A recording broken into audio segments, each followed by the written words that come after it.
Welcome to our home. Go. Hi there, PJ here and JoeNerd with me, and Protoman from Proto Retro, my guest for these videos that I've been doing lately. And we're doing a dead... Actually, should I say dead mint? Pretty damn close. Okay, a pretty damn close dead mint G.I. Joe Thunderclap vehicle, still in its box, Canadian and, sorry, bilingual version. English? Canadian. Yeah. Canadian. The Canadian release. Yeah. Probably has Canadian stickers inside too. Yep. Oh yeah, yeah. Oh yeah, There's the both. Canadian flags, I'm sure. But they're also Americans. No, I believe... Okay, we're sorry, gonna argue again now. Sorry there, PJ. No, it's okay. I remember this from childhood. Yeah, I own some too. I know my Thunder, Rolling Thunder has only Canadian flags on it. Yeah. But the guy I Did bought not get off, both. the guy I bought off, his loose vehicles only have the American stickers. So how's that weird that he got both American and Canadian in his packaging? Where did he buy them? Well, he could have had relatives or something that bought them in the U.S. It's a possibility. Or I think I remember even hearing that in rare cases, after a certain year, is it the early years that they were American and then they switched to Canadian? No, I don't think it was ever the same in the same. You never got both in the same box. It's also the possibility too. There is chances of stores picking up case assortments of American release unilingual packaging stuff. It happens all the time today. Yeah. Well, look, the US I know Zellers and Toys R Us have both sold unilingual packaging stuff before it gets noticed. The USS flag I have both stickers for US and Canadian. So it's kind of odd that some of the vehicles that I got off this collection, loose, I have the stickers for the Canadian and American. And all the American... They're both for the flag. Oh yeah. Really? Yeah, I'm just taking an example. Okay. It's not, I'm just taking, I don't know if it's for the flag, but I'm just taking an example. Okay. There's a few of the vehicles that I got when I saw the blueprints out of the loose figures out of the collection that I bought off a guy that doesn't collect anymore. He's a little bit older than me. Well, probably a year younger than me, in his early 40s.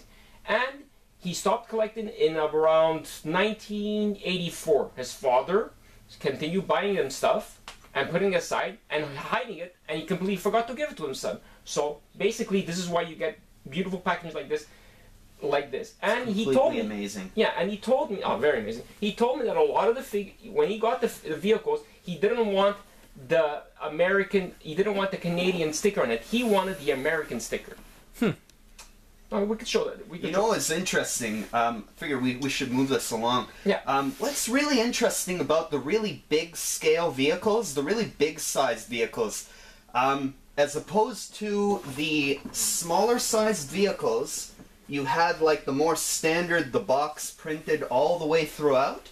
But when you got into the really big scale vehicles, they went with a standard card stock. That's it. Box. You get all these things. And you know where this was actually shared with? There was another toy line that Hasbro was doing at the exact same time that created this. C.O.P.S. Oh, you're damn right. They had a vehicle called the Attack, which was I have it too. ridiculously huge. That was actually the first vehicle to start that, because C.O.P.S. did it in '88, and then G.I. Joe did it the year afterwards. I actually know this because Rudad, who did the designs for G.I. Joe, he actually touched on that, because people were asking why was the corduroy boxes used much later on with the more standardized, because the early stuff they didn't have stuff of that scale yet. It wasn't. Well, actually, no, JoeNerd, just grab one. Just show like the standard boxes here. Yeah, like this is a large scale vehicle too, but it's standard. 89 started those after C.O.P.S. did it the first with the Attack. That's and I only know that because of reading an interview with Rudat, who has a relation to one of my favorite characters in G.I. Joe, Dusty. No file card. File card's inside. Yeah.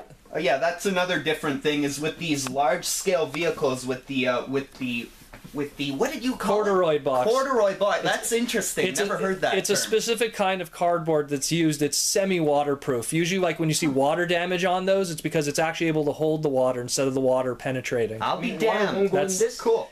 What happens is if you pour water on it, the water will absorb into the cardboard instead of leaking through it. That's why when you a lot of these you find when they have water damage on them, it looks like a pee stain. But it's because it tries to absorb into it, and then the water absorbs the cardboard's color, and it looks like pee on it or piss. Really interesting. Yeah. Okay. But yeah, as PJ was saying, you're better at this than the unique thing about this is that there's no file card here. Well, you know, and of course, it's obvious why they didn't do that, because the file card would have been really compromised. It would have ended up being black and white, and it just really would have looked horrible. Yeah, so, black, white, and red, actually. Yeah. The file card is actually on the interior of the box, and it's separate. It's separately cut out in a nice rectangular piece of cardboard. Actually, I think, if I'm not mistaken, it probably has like a solid black or that's right. solid red. It could be red. That's right. I don't know. No, you're or. right. I have a few vehicle loose like that in the back it's completely solid red or sort of solid red, black. Black, yeah. And you're right. It comes like in a square thing. Yeah. It's not even the shape of that file card. No, it's just a like rectangular. This. Yeah, it's not the shape like this. It's just a rectangular thing. Yeah. It doesn't have this cutout thing. Yeah. Demon, by the way. Yeah, the Demon. Well, we could do a review of that later at a later point if you want. So anyway, the Thunderclap. So this is a monster of a vehicle. Like, I know that this box is really big. Yeah, but so for it's those, really huge. Yeah, for those who aren't familiar, that's nothing. What if like this? Yeah, but 2 feet long. Really? Yeah. But I guarantee that it's even Foot and a longer. half. Once you put once you put the actual toy together, that's it. It's even bigger, because it's kind of like three vehicles in one. Well, kind of like a playset gun station and 2 vehicles. That's it. Actually, what it says in the front of the thing, which we're going to take this, it actually says, do you want to go in the back and the front, or do you want to talk about more the back? Well, I think we should go on the front. It's a little more interesting in the front, maybe? Okay. It's more busy. So basically, it comes to like, they say it comes to like probably 3 feet long. I'm not too sure about this. I could be wrong. Yeah, I would not doubt it. It's probably 3 feet long when you put all 3 vehicles together. I like, me personally, right away for the art itself, when it comes to G.I. Joe, I like the 3D that's right here like this. That's my favorite type of G.I. Joe segment that when it comes out. Yeah. The front. I cannot stand the ones that are completely flat. And I don't have one right now that are flat. Oh, the very early ones, right? Yeah, the very early didn't ones. have the 3-dimensional quality. It doesn't have the 3-dimensional one. And I have one vehicle called the Mean Dog. The Mean Dog actually has, it's completely flat. Oh, it's not. I checked it. It's not one of my favorite ones. I like and I like the digital ones like this. Like I was telling JoeNerd. The digital explosion as opposed to the more realistic explosion. That's right. Me too. It's very 8-bit. Well, yeah, it is kind of, eh? Yeah. But I don't know what it is, but yeah, I agree. I've always loved the digital explosion as opposed to the more painted, realistic-looking one. What I like about G.I. Joe has nothing to do because first of all, I don't like G.I. Joe's loose. The certain vehicles that I have loose are mostly Cobra because I'm more of a Cobra fan. But when it comes to G.I. Joe itself, just the good guys, I prefer it in the box, sealed. And look, I know for a fact you don't see many sealed boxes like this on the internet. Oh, yeah. Okay, so this collection is costing a mint, but who cares? I don't give a shit. Yeah. You're paying a lot, but it's worth a lot. It's worth it. Oh, yeah. It's worth it because I want to do reviews on this, and it's going to stay in my collection forever. Because where it's going to go? Nowhere. It's staying in my collection. This box right here, I give it a 5 out of 5. I love the artwork. For me, it's all about the artwork. If I was a kid when this came out, I would have bought it in a heartbeat. We should talk a little bit more about the artwork. Sure. You know what I'm noticing here, which really doesn't make any sense at all, is, I don't know, Protoman, you might notice this too, is that this is supposed to be like a depleted shell that's being ejected from the cannon, but it's exactly the same. It is not depleted. It has not been shot. But, you know... It's true, huh? You know, who gives a care? It's still really cool. I guess, I don't know what the reason for that is, but whatever. You know who's the artist of this one?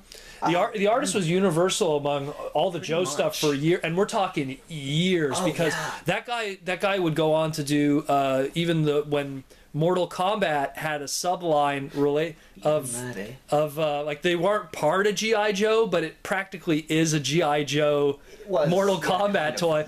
And it was the same designers, it was the same, like, you know, it was still Hasbro and everything. Well, Kenner actually at the time.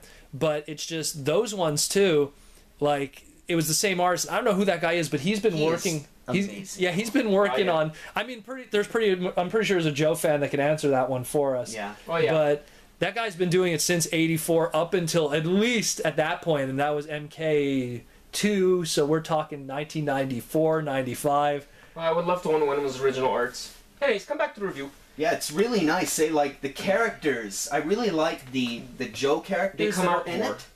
Like what Yeah. you see, what I like about Cobra, it's because they're colors. I love Cobra. The colors on the Cobra characters. I love the colors. What I like about the art of G.I. Joe is that they look better. No, this is my opinion. JoeNerd could be wrong. Could say no. They look better when they draw them than when you finally get them as a full production as a 3D action figure. Well, sometimes. Some of the G.I. Joe characters, you get them as a figure, you go, that's it? Do you want to know why, actually? I find because Cobra is more about robotic looks and covered faces and everything. It's only 10 minutes.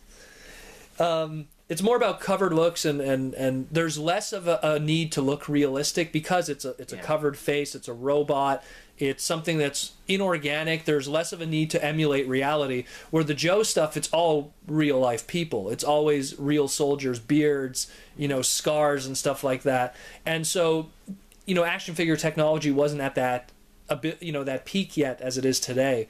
And so I think that's why a lot of people always enjoyed the Cobra stuff a lot more, because I guess so. the screen representations were pretty dead on to what you got. Oh, yeah. Like if you saw Destro and you own the original Destro from '82, pretty darn close. Yeah, same thing. Exactly, yeah. Same thing with Cobra Commander. Same thing with almost. I think the only one is the exception, and unfortunately she's been plagued with it for years. Is Baroness. We're still trying to get that good Baroness. There's some pretty darn close examples. They have a really nice Baroness. There's from the 5-pack is probably the best one in my opinion. No, my original Baroness is Dead Mint. No, but I'm saying in terms of like the likeness. The likeness. Oh, you're right. You know what I mean? Like the 12-inch one. Sorry to interrupt, from the movie.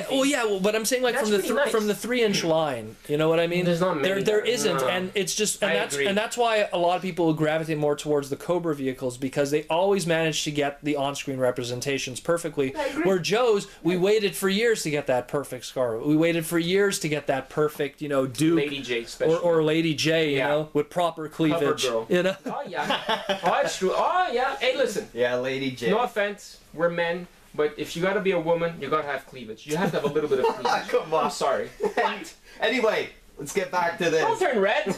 I'm not gay. So, the characters I wanted to talk about though on this are I Go really ahead, you know like them. they're obscure Who's that? and I love that. There you got Recoil with in the gunner's seat, Him. and there you've got Downtown And who's that and guy? Snake Eyes version 3. How do you know Snake Eyes? Well, I could tell just by looking at a few He knows little his things. stuff. Yeah, it could be version. See, because version It's, 3 was the one with the visor, correct? No, sorry. Version 2 is Version 2 is the one with the visor and timber. Version 3 is the one with a little bit Okay. silver. Yeah. There's like two So versions. then it is version 3 then. Yeah, and it makes sense. It came out in '89. Yeah, it's true. They would and obviously then- cross promote their. Yeah, all is of this Alpine? is cross promotion. No, actually, that is that's Iceberg? No, actually, that's Stalker, the Tundra version of Stalker. Oh, okay. That he came with a nice That's little rock and kayak. roll. You got it. There's And rock and roll this guy forget. and backblast. Backblast. So I still like rock and roll. In any version they made him, I liked him. But when they made him in that spacesuit shit there, Star Brigade, yeah. Oh, God. Star Brigade's not that. that killed me. Oh well. These bulky, weird. Don't forget Robo Joe. Robo Yeah, Joe. Robo Joe. They have their place. They don't hold it. They're not up to this standard. Look, but I agree. Transformers I don't wanna had look at the back. Pretenders, which were the same thing. So yeah, and that was all. That's kind of around the same time frame too, when you think about it. yeah, that is true. Oh man, and yeah, Transform. I did a little research of the later years of the Transformers line. My goodness, they went crazy with the color palette too. So Man, exactly. it wasn't just Joe's. But anyway, yeah. You want to look at the back again, or forget Sure, about it? Okay. it's up to you. We can show off the back again A just little bit, briefly. and then we'll call it a Then we'll call it a video. Okay. So Now the back, yeah, it doesn't do its justice, but tells you what we've got the nice suspension of disbelief. Yeah, and you have what exactly. Like they still made it nice. I like that they put 3 colors, because it would have been ugly with just white and black. Ugly, but they put red, white, and black. That's unique. That's good. So the red to point out the different parts of the gun and the vehicle itself. Let's read this just for fun. Sure, you go It's first. pretty short. The Cobra cluster bombs exploding all around. With Cobra cluster bombs exploding all around, Thunderclap's cannon positions its barrel for a long range Retaliatory strike. That is so funny. Retaliatory strike. Good timing because of retaliation coming soon. That's true. The vehicle's two tracked scout crafts separate from the main body to attack Cobra's forward observation. Target spotters. Forward observation target spotters. I just love how, like, the suspension of disbelief and how damn well written these things are. Like, they didn't care. They didn't care that kids were gonna have to, you know, like, what am I saying here? Trying to say drunk? about no, not yet. You're a drunk. Not yet. But, you know, basically, it's the suspension of disbelief. I really liked how they did not dumb it down, you know? Also, you get the little flag points here. And then it tells you everything about each and every piece and everything. Yeah. But we're not going to get into details because it gets kind of a little bit redonkulous and boring. All I could say is this is a piece that's going to stay in my collection forever! Until you decide to sell it and I buy it from you. Yeah, when I'm probably in 100th. Plasticjunky out. JoeNerd out. And Protoman. from Proto Retro. Thank you very much, and yo, Joe!